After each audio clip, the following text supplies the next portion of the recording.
Rooted in resilience, inspired by nature, powered by movement. The podcasts where healing meets empowerment. Let's rise and thrive together. And now, here are your hosts, Scott and Melissa. Hey, everybody. We just wanted to pop in and let you know about our Sedona Soul Retreat coming up in June of 2026, June 2nd through the 6th in Sedona, Arizona. Where we're going to have it at? The Briar Patch. Briar This Patch. beautiful, it's just this amazing little nugget. Yeah. In Sedona where you think the big red rocks, which you'll see those, of course. But then there's this little sanctuary of green. And one of my dear beings that just shared with me this morning that they will be attending, looked it up and was like, oh, that's my place. Yeah. They just like felt the connection, and it's very spiritual energy there. And we're excited for holding space for all of us to be in that frequency, that vibration. It's right on Oak Creek, and we were down there just a few weeks ago checking it out to ensure it was the right fit for our folks. And we are excited about this retreat. It's our second retreat, and we're on our way to selling out. So please check it out at Vital Edge Wellness Coaching Wellness Retreats. You'll see it vitalwellnesscoaching.com, wellness retreats, and sign up. Bring a friend. There's plenty of room. If you'd like double occupancy, you can come down, and we have private cottages and a lodge setting. So that's it. It's exciting. Enjoy the podcast. Yeah, we'll see you there. Hi, everybody. Welcome to Rise and Thrive, a podcast by Vital Edge Wellness Coaching, your retreat company. We do have a retreat coming up on June 2nd through 6th in Sedona, Arizona. We have 2 spots left, 4 if you want to bring friends. I'll let you do that math and figure that out. Double occupancy, single occupancy. I'm here with my host, Melissa Hedstrom, and we're going to be doing a mindful moment with her before we get into our topic of the day today. And that's Scott. And I forget to tell you that I'm Scott. Officially use my first and last name, and then you don't announce yourself. I didn't call you Melissa Sue. Don't do. Now everybody knows. I like your middle name, but you think you're in trouble. Country bumpkin. Well, Mom named me after, she's very much into, what's the covered wagon? Melissa Gilbert. Little House on the Prairie. All right, I want to remember that. All right, settle into your covered wagon. Oh, moment. I digress. So please, whatever you're doing, take a moment. This is where I love this. I want you to relax your jaw and soften your tongue. I know I've suggested it, so you're taking that in, but you get to choose. And we each have a choice right now to pause, to take a moment and clear the space so that we can be more present, more alive, and more in this moment. So with that relaxed jaw and soft tongue, let a big sigh come through. Welcome to close the eyes if appropriate for you.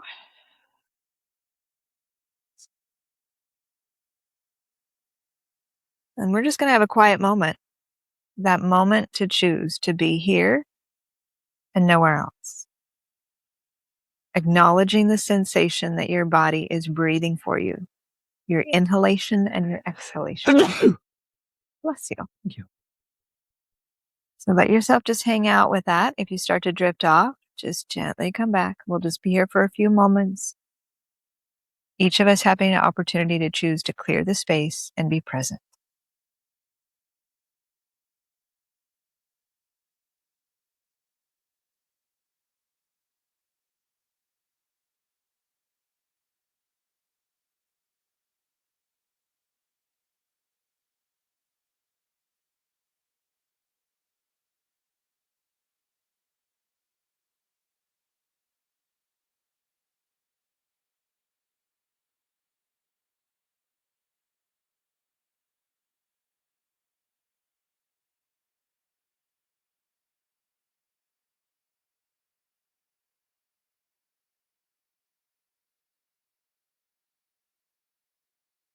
If a little thought or distraction came through, Just acknowledge, give it a little nod, and about 2 or 3 more breaths, just really present with that inhale and exhale.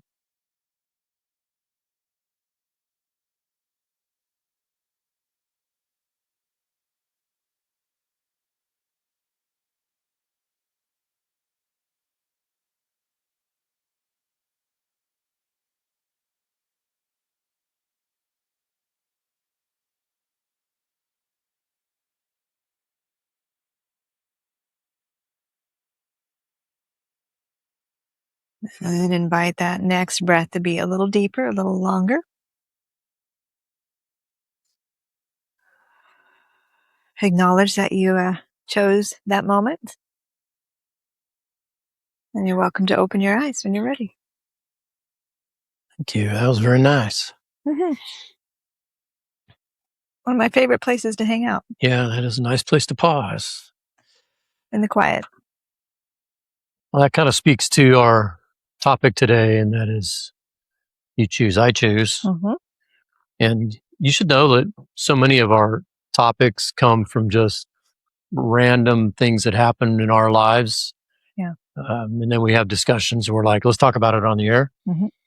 Or we start talking, we're like, damn it, we should have hit record. Click to record. Sometimes we waste our best episodes without the camera record. At least we think so. And, we're just kind of talking about a variety of things. And that led to us coming up with this theme for this episode, in that we get to choose our own state, even though sometimes we forget and we react in a way that later we're like, why did I choose that? And I was describing to Melissa how I've been traveling for work and back-to-back trips to the East Coast, and I recognize how, it's not my first time recognizing it, but I'm more in tune to how people travel, how people feel the pressures and stress, the need to stand up immediately on a plane. Gotta stand up.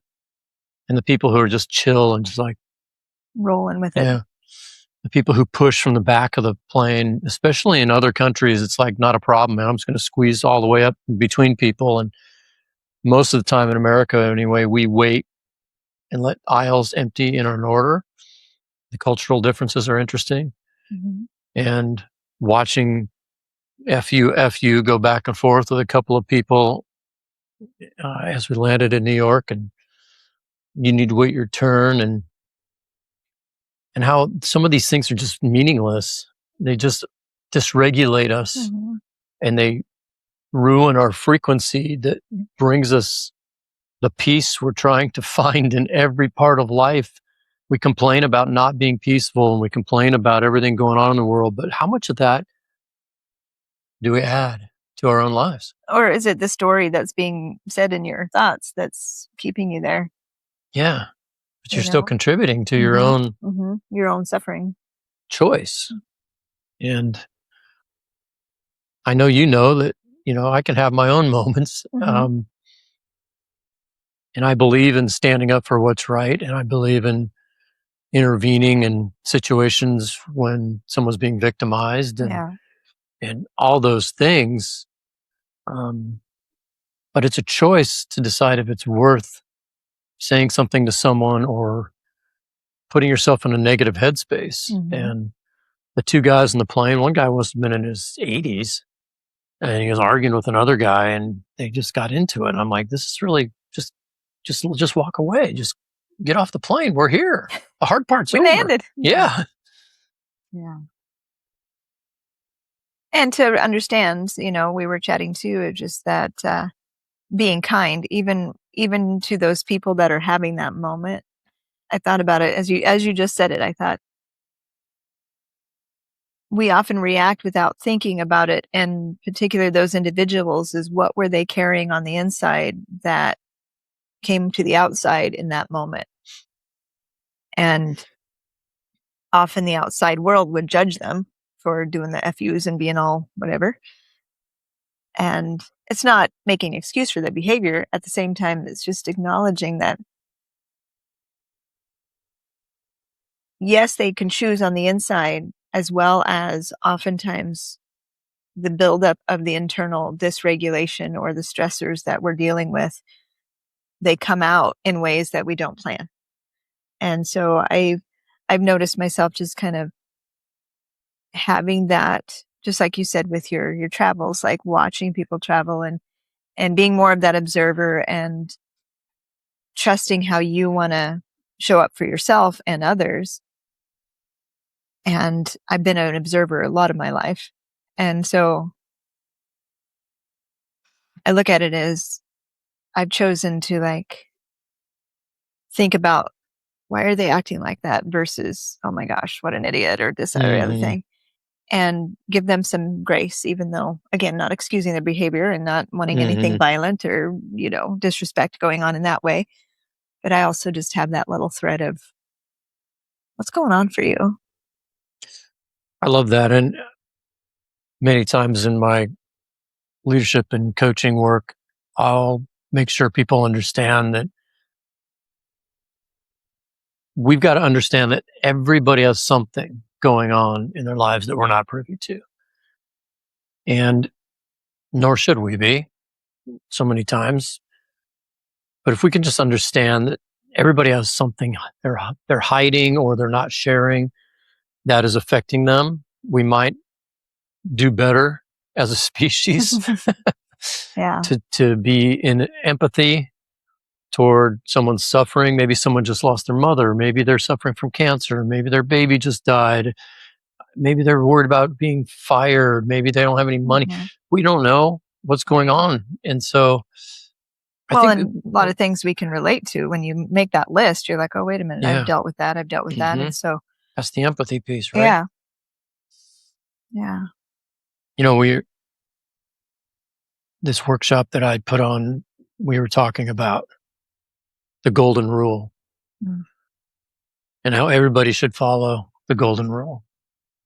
And my co-presenter said his friend, he and his friend were having coffee, and he says, "Oh, I don't believe in the golden rule." And my colleague said, "What? How can you not believe in to do unto others as you would have done unto you?" I mean, it is one of the most famous, great sayings of all time. He says, "Well, I believe in the platinum rule." And he said, "Well, okay, you got me. Well, tell me more." He said, "Well, I believe we should treat each other as they want to be treated, not as you want to be treated." And suddenly it feels a little bit selfish. Treat others as the way you'd want to be treated. Maybe isn't the way others want to be treated. Can we elevate this to the platinum rule to try to understand how others would like to be treated? And I will finish the story by saying that it cracked me up because he said, and I thought, man, he's genius. He came up with this. And then I realized that the platinum rule has been out there for a very long time, but he just took credit for it. He took credit for it. So. Well, I think about, another aspect of that. Here we go. And so our dialogue continues. That you train others how to treat you. And that's something that I learned, like, especially with my children, right? I like to take care of them. I like to do for them. And so I've taught them that you're going to take care of them and you're going to do for them. Mom's going to do it all. So they're like, good. And not that, no, I'm just teasing there to a degree. We're working on it. So it's interesting. I love that perspective. And sorry, Martin's trying to curl up on Scott's jacket. You're not going to do it. He said, but I want to. It's comfy. I'm back. Yeah. That was Martin. Martin made his first appearance on the podcast. Yes, he did. Might be his last if he gets on my coat. That's Martin. But coming back full circle with the choosing, and that's part of, we've been saying it pretty much every single episode about the pause, about breath, about taking a moment to grant all the different things. These tools and skills that we've shared along the way and that we're practicing as we preach, helps us to have that capacity to observe, the capacity to tap into, how does this person, you think I think about like the love languages. You often do for that person what makes you feel loved. But what does that person do that they feel loved? Like, so can you do more you have to of that? take an interest in others in order to learn it, and you have to get out of what you want from it. That's the hard part. Mm-hmm. And so that's where I think about just coming back to all the tools is it helps us give space to not be so caught up like those two gentlemen. I don't know their story. We're kind of assuming here that they just were having a bad day, had accumulation of whatever going on in their worlds, that it came out verbally to have that kind of exchange. And,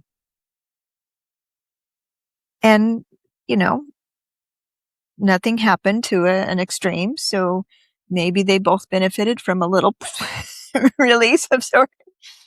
And as the observer, we can choose to be like, wish them well. Yeah. And hope that maybe a reflection for them or an insight. And again, it's not wanting our own result from that. But you never know. I know you probably have had your experiences. Just a couple. I tend to be more internal about those. So you're more external. Mine. And there's good and bad with both of those, right? To a degree, like, if you don't process stuff, it could stay in there and harbor. If you do process things, you go a little over the top. Go over the top. So I think, again, it comes back to that we get to play with the word choice. I was just telling you my story at the hotel, right? Oh, yeah. I'm a preferred member of this particular hotel chain, and they're treating me great. It's a great experience, right? The next morning, I got up, went downstairs. I like lemon water first thing in the morning, as we've talked about. It's actually one of my most favorite things, lemon water. And I went down to the front desk, and they had breakfast going on, and I rang the bell, and the lady came out, and I asked her for, do you happen to have any lemons? And she was exceedingly short and rude with me. Not, oh, I'm sorry, we don't, or no, we really don't. Let me think about it. It was just, no. Steely-eyed. I'd obviously disturbed her. She was obviously disturbed from something before me. I don't know. Mm-hmm. But I want to say, to your point, I was pissed off. And I didn't argue with her, but I did say, so no lemons. And she went, no. Just to confirm she was being the stone that she was. And I left. And I wasn't, it dysregulated me. I could feel it in my body, how I was angry. Mm-hmm. How dare she treat me that way? Not because I was better than, but because I'm very customer service. I take good care of customer service people. I think they're so important to us. And so it just pissed me off.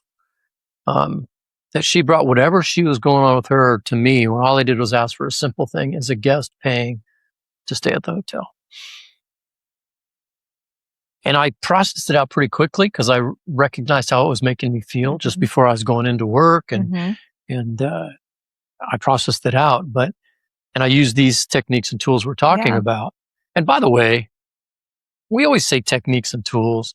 This is a lifestyle. Right. These are techniques and tools until they become embedded in your fabric. Mm-hmm. And I feel like they're deeply embedded in my fabric, and still I will be triggered. Oh, yeah. Right?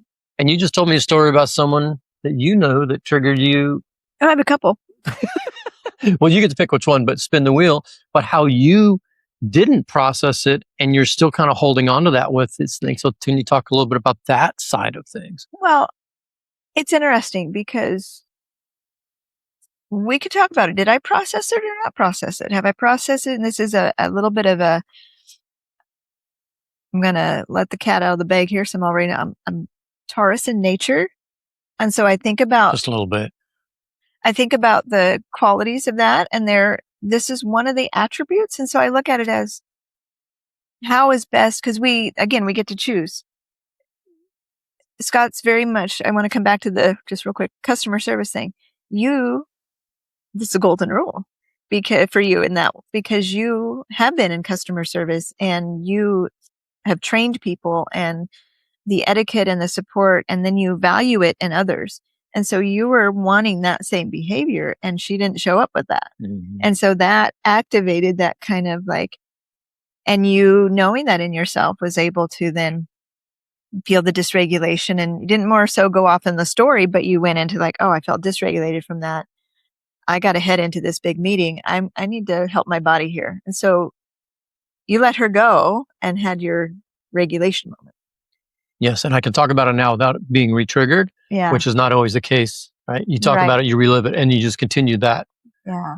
story of deregulated and deregulation. Mhm. And so I think that's also a big component we have not mentioned yet, is that even historical story, that argument you had with a gas station attendant in your teens is still bothering you. Yeah. So that's not me these days, but that I just want to point out to our listeners that just because it's over then doesn't mean it might not be over. Right. And that's not from just a brain standpoint, but as we know now, it's held physically in Cells. your body.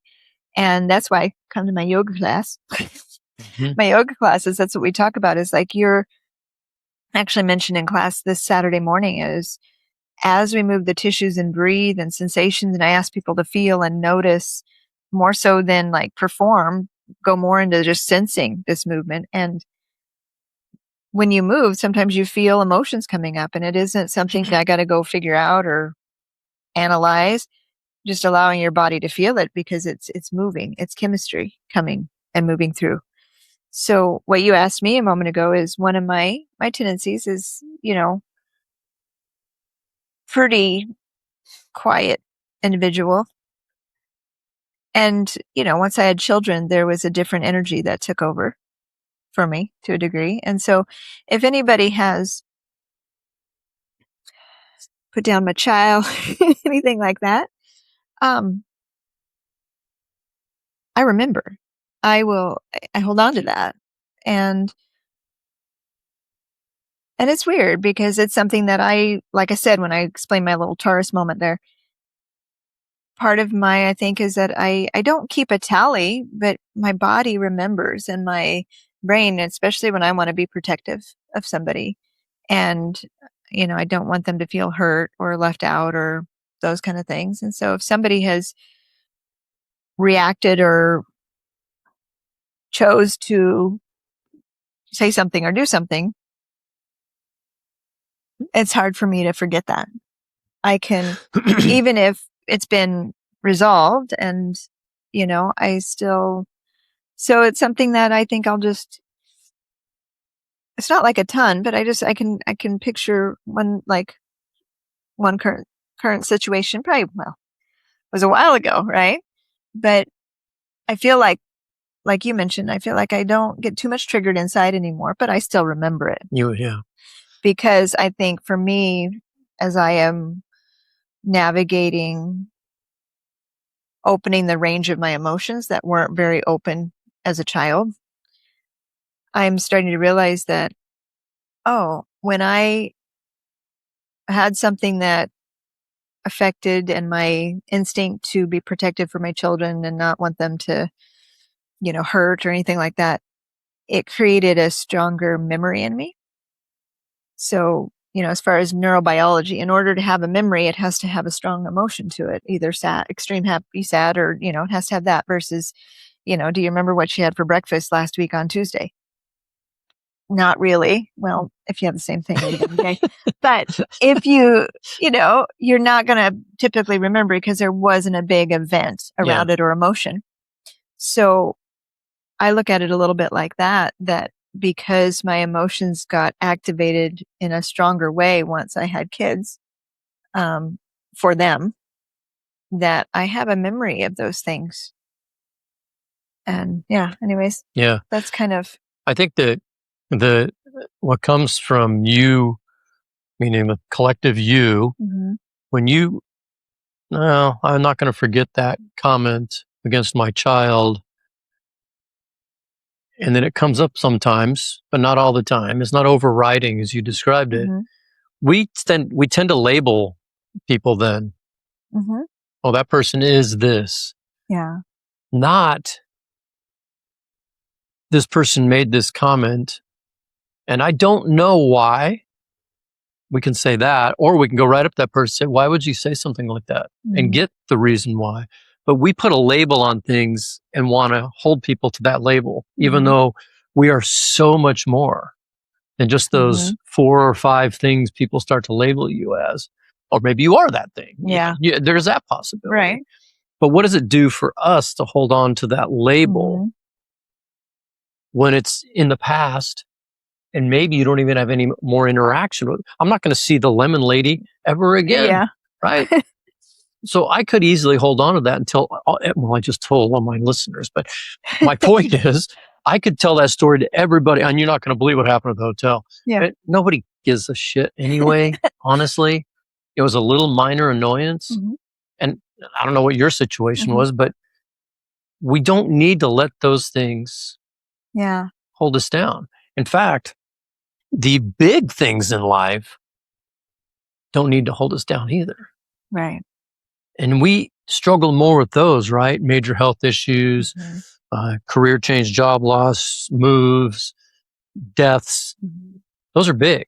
They take a little bit longer because it changes our world and environment. Lemon Lady's not changing or lack of lemon lady. It's not changing my So it's environment. almost like these little opportunities to practice for the bigger. That's exactly right.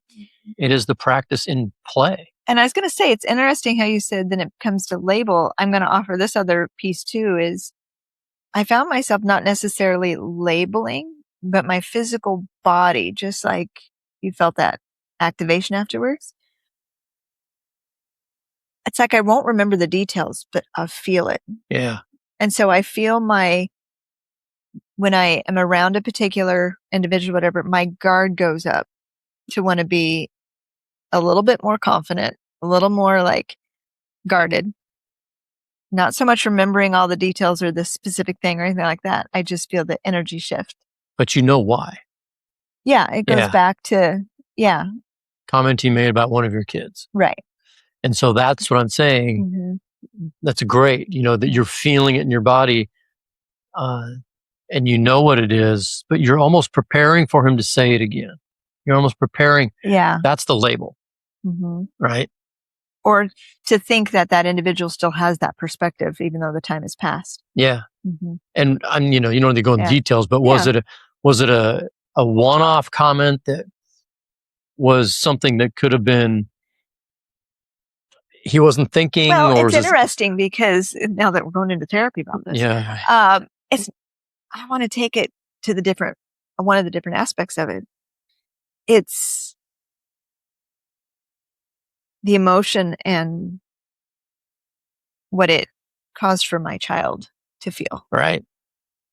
And so I'm like, him aside. I'm like, this is what was really the biggest. And that's where my protection comes in. It's not so much protecting for him to do it again. It's like, don't touch my child. Yeah. Don't make them feel that way again. So it's interesting. Yeah.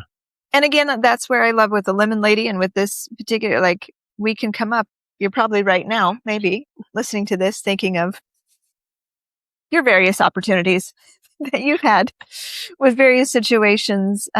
Anybody in the car on the freeway? Anybody. Yeah. Anything, anywhere. And realizing, like what we started this podcast with, that we get to choose. And it isn't always easy because sometimes the reactions can get better of us. And that's where, as humans, that. Guilty. Right. Well, and being able to have that compassion and grace for ourselves. And it's a journey. And that's being able to, like, when you have done something, to be able to come to someone and say, I wasn't in my particular mindful space at that moment or whatever it may be. And if you can't do that for someone, a stranger later, and you're thinking about how you would handle that differently, say it to yourself. Right. You Let can it go. actually, Flush it through. Yeah. Feel it. Well, just like I was talking to one of my dear beings last week, was sharing their shift in their perception of when someone dies, that they're not gone. For them, this is that they're just not here in the physical body anymore. So I think about that in that regards. I think about times that you've thought about someone and you get a text message, right? I think as we move forward in this world, we're going to see more energy medicine. We're going to see more understanding of, frequency and telepathy and all that kind of stuff. Because even though you're not going to see the lemon lady again, doesn't mean you can't have a conversation with her. Yeah. And energetically. Bring lemons to the front desk. Oh, that's not what you mean. But I think about like, we so don't even think twice picking up the cell phone and talking to someone in New York, talking to someone in London. Mm-hmm. I've got a client every week right now that's traveling in Amsterdam. Mm-hmm. Right? How can we talk to her over the airwaves? Well, no, she comes to class each week. It's at night over there, but it's morning here. So I just think about like, we take that for like,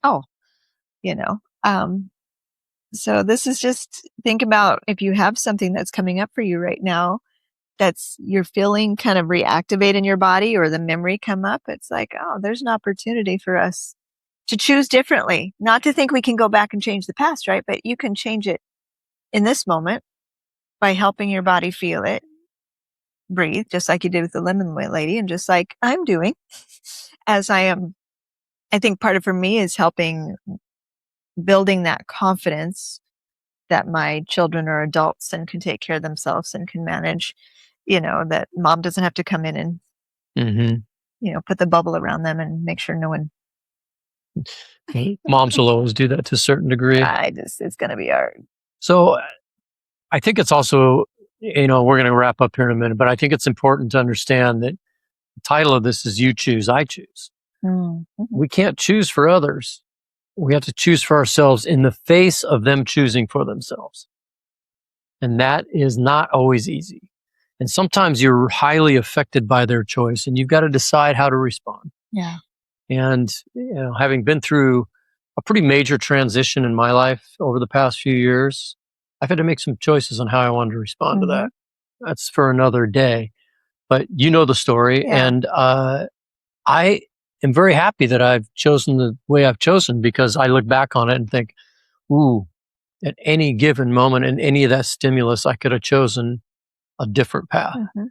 And all I know is, to your point about growing and sending out energy to others, is if we're using our mantras and we're using our meditation and we're moving our bodies, we have a better shot at making the right choice in the moment that's for the betterment of all concerned. Mm-hmm. And that's why one of my favorite quotes is, between stimulus and response is a space, and within that space lies my freedom and happiness. So everybody, take advantage of that moment between you get stimulated and you make a choice, and look at your choices and make the right ones for you in that moment. Which ultimately will be right for... May not look like it for the other, but ultimately be right for everyone. Right. Yes. As you say, the greatest and highest good. For the greatest and highest good. All right. So you'll hear more about this theme. We're going to talk about more tips and techniques and tools and way to bake this into your daily life. If you have questions, please let us know. And please go to your favorite iPod. That's an old one. Yeah.